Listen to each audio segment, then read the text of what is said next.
Assalamualaikum warahmatullahi wabarakatuh. Selamat pagi anak-anak. Pagi Bu. Bagaimana kabarnya hari ini? Alhamdulillah baik. Oke, udah sarapan belum sebelum berangkat sekolah? Udah dong. Oke. Ibu lihat hari ini semua bangku penuh ya, berarti semuanya hadir. Alhamdulillah sehat semua ya. Sebelum kita belajar, marilah kita berdoa terlebih dahulu. Berdoa mulai. Selesai. Siap ya belajar hari ini dengan semangat dan terus semangat sampai akhir pelajaran. Oke, sebelumnya apakah kalian pernah melihat gambar yang di samping ini? Pernah Bu. Apa?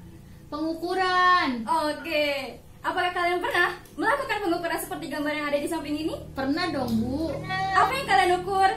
Tinggi badan aku. Berbicara tentang pengukuran, kita selalu mengaitkannya dengan besaran dan satuan. Hari ini kita akan belajar konsep besaran dan satuan serta bagaimana cara pengukuran. Waktu SMP kelas 7, kalian pertama kali belajar fisika tentang besaran dan satuan. Nah, di SMA juga kita akan belajar fisika dimulai dari besaran dan satuan. Kenapa besaran dan satuan kita pelajari terlebih dahulu ketimbang materi lainnya? Ayo. Karena sebagai acuan agar tidak keliru Bu. Betul sekali. Sebagai acuan agar nantinya ketika kita belajar fisika, satuan dan besaran yang kita gunakan tidak keliru. Oke, sekarang bertanya ya. Besaran adalah, ayo siapa yang bisa jawab? Saya Bu. Iya, Pia. Besaran adalah sesuatu yang dapat diukur dan dapat dinyatakan dengan nilai atau angka. Betul sekali. Contohnya, misalkan kertas ini. Ketika kita mengukur menggunakan penggaris, akan didapatkan angka sebesar 26 cm. Angka yang dihasilkan dari pengukuran ini adalah besaran. Ibu, saya izin bertanya Bu. Iya, silakan Via. Ingin bertanya apa? Mengapa besaran harus dinyatakan dengan angka ya Bu? Oke, ada yang bisa menjawab pertanyaan dari Pia? Mengapa besaran harus dinyatakan dengan angka? Ayo, ada yang bisa jawab? Wah, diem aja nih semuanya. Oke, sekarang Ibu boleh bertanya ya sama kalian. Kenapa besaran tidak dinyatakan dengan kata sifat saja? Ayo, ada yang bisa jawab? Angkat tangannya. Saya Bu, saya. Silahkan. Menurut saya, Iya. karena kata sifat terbatas Bu. Betul sekali, karena kata sifat sangat terbatas. Oke, bagaimana contohnya besaran yang dinyatakan dengan kata sifat? Ayo, ada yang bisa bantu memberikan contohnya? Misalnya sepeda adik saya kecil Bu. Oke, ada lagi? Kereta api itu besar Bu. Wah, besar. Ada lagi yang lain?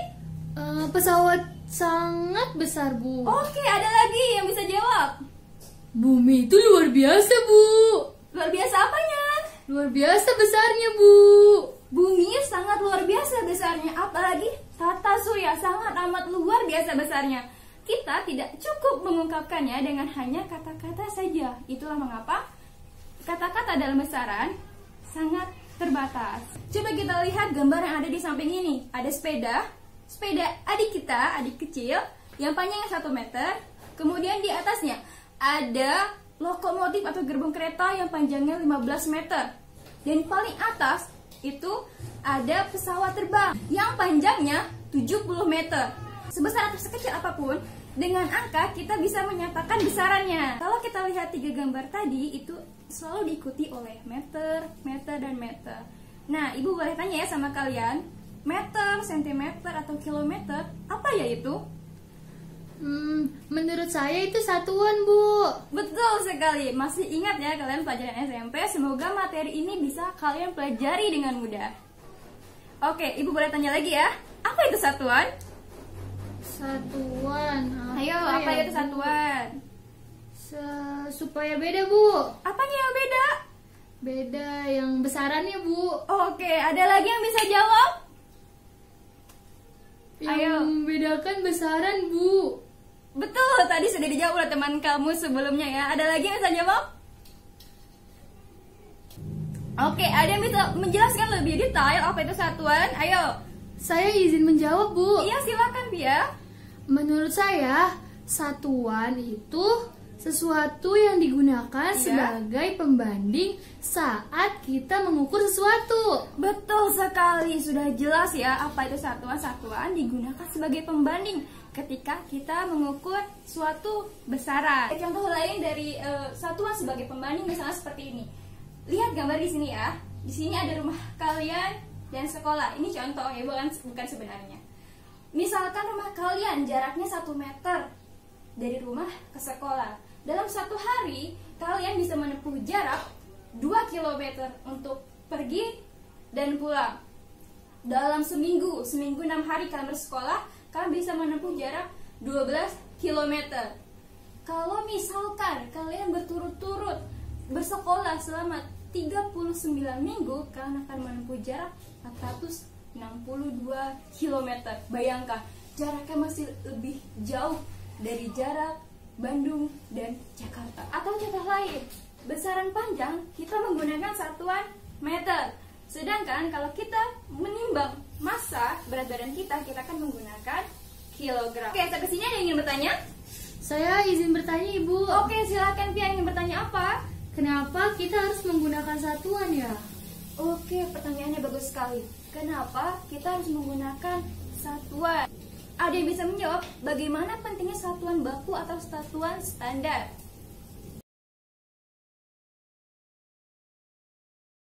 Bingung ya? Oke, kita lihat cuplikan video ini dulu. Di acara Mari Kita Memasak. Kita akan memasak mie omelet. Sebelumnya kita akan siapkan bahannya terlebih dahulu. Lagi ngapain, Teh? Lagi masak, Ma. Kan aku mau jadi master chef. Wah, pinter ya anaknya Mama. Tak tunggu ya masakannya. Oke, Ma.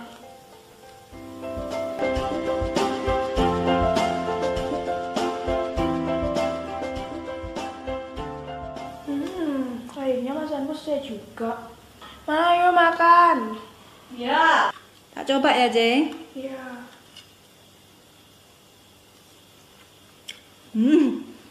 Asinnya. Kamu kasih kalian seberapa ini, Ceh? 1 sendok, Ma. Masa 1 sendok, Ceh? Kok asin? Tak kasih 1 sendok, Ma, sesuai instruksinya. Sendok mana yang kamu pakai, Ceh? Segini, Ma, sendoknya. Hah? Bagaimana pendapat kalian tentang video ini?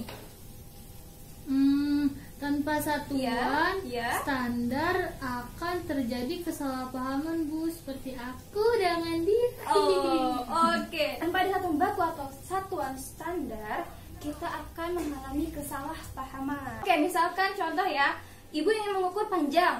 Misalkan tinggi badan ibu 1,55. Ibu akan menggunakan satuan meter. 1,55 meter. Ibu akan menggunakan satuan ini di berbagai negara, misalkan Amerika, Jepang, atau Australia. Semua negara ini akan mengerti apa itu meter. Nah, satuan yang digunakan di berbagai negara ini dirangkum dalam satuan internasional atau biasa kita sebut SI unit. Nah, kalian masih ingat besaran yang biasa digunakan ketika kalian SMP? Saya masih ingat, Bu. Iya, silakan. Apa itu? Meter, Ya, betul, ada meter.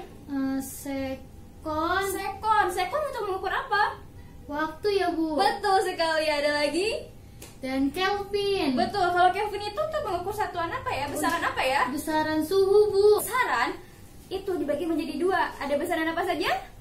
Besaran pokok dan besaran turunan. Betul sekali. Coba kita lihat tabel yang ada di sini. Di sini disediakan tabel, yaitu tabel apa? Besaran pokok. Di mana besaran di sini ada massa, panjang, waktu, suhu, intensitas cahaya, kuat arus, dan jumlah zat atau banyaknya zat. Lengkap dengan satuan dan alat ukurnya, bisa kalian lihat di sini.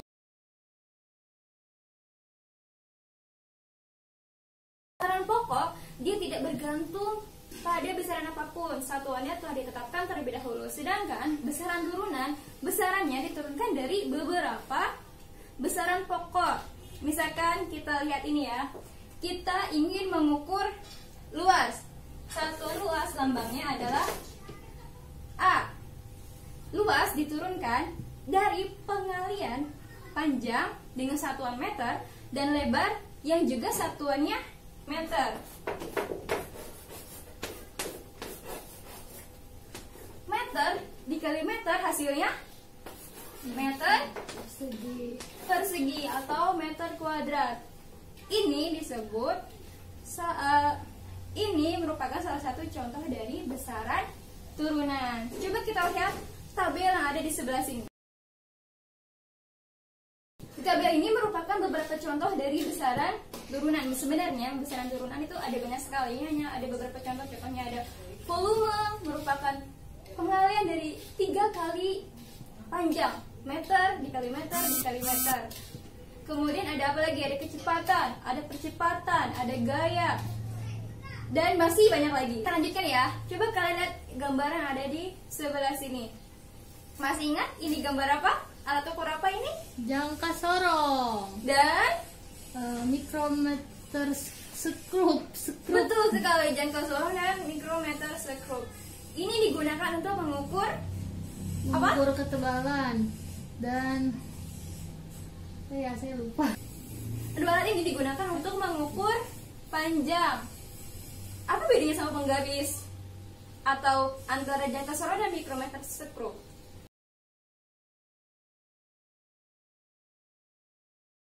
Tingkat ketelitiannya, Bu. Betul sekali. Penggaris memiliki tingkat ketelitian sebesar 1 mm, sedangkan jangka sorong memiliki tingkat ketelitian 0,1 mm, dan yang paling lebih teliti lagi adalah mikrometer skrup memiliki tingkat ketelitian 0,01 mm. Oke, kita fokus ke jangka sorong terlebih dahulu ya. Jangka sorong memiliki 2 skala, yaitu skala utama dan skala nonius. Skala nonius itu apa, Bu?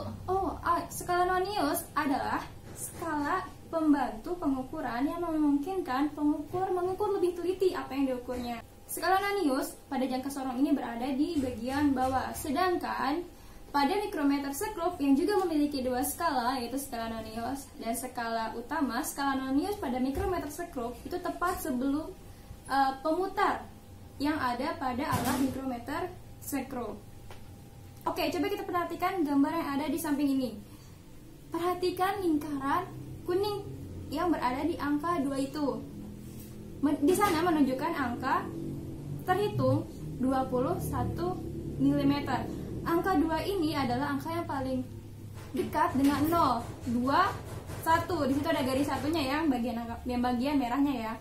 Dan di bagian skala nonius itu yang bagian bawah menunjukkan angka 0. Coba perhatikan warna merah di angka 0 dan di garis bagian atas itu setelah angka 2. Di sana menunjukkan angka 21 mm. Kemudian coba kita lanjutkan.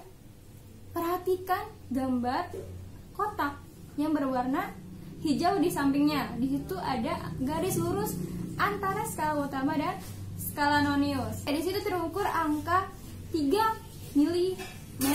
Karena ini adalah jangka sorong, maka ketelitiannya perlu kita kali menggunakan 0,1 mm sehingga menghasilkan angka 0,3 mm. Skala utama dan skala nonius ini dijumlahkan sehingga hasilnya adalah 21,3 mm. Skala utama ditambahkan dengan skala nonius 21 mm ditambahkan 0,3 mm menghasilkan 21,3 mm. Ini adalah hasil pengukuran dari gambar yang ada di samping oleh jangka sorong.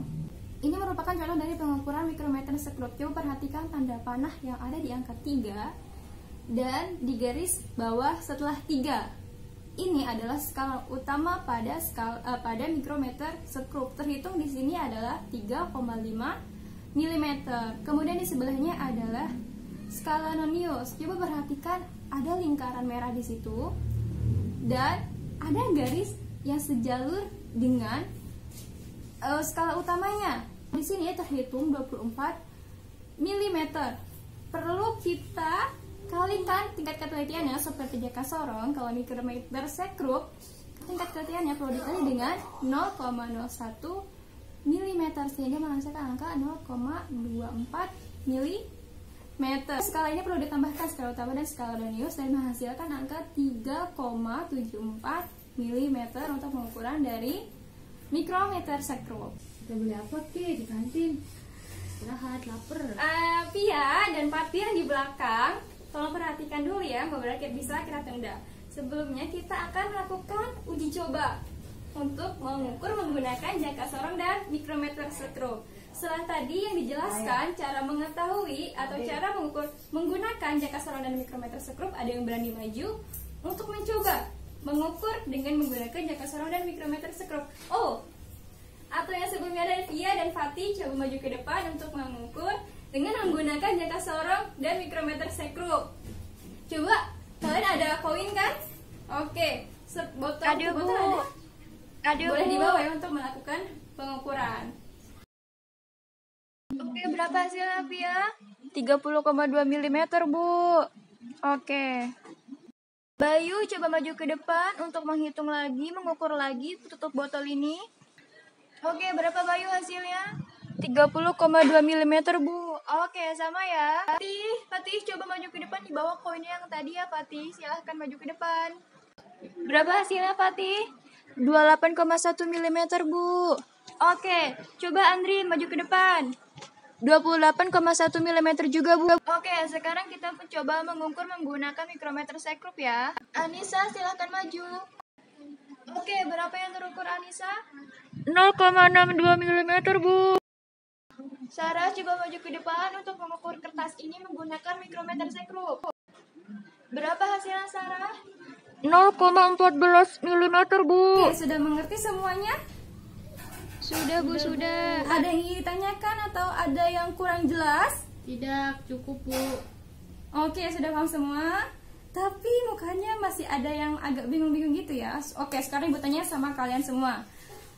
Apa yang diukur oleh Bayu dan Andri? Ayo, apa?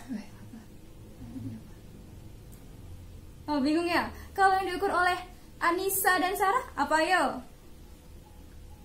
Apa? Yang diukur oleh Andri dan Bayu adalah diameter dari koin dan tutup botol. Sedangkan yang diukur oleh Anissa dan maupun Sarah adalah ketebalan dari koin maupun ketebalan dari kertas. Nah, sekarang udah paham? Oke, jangan berhenti belajar ya. Tadi kalian tidak tahu apa yang diukur oleh teman kalian yang maju ke depan. Sekarang sudah paham?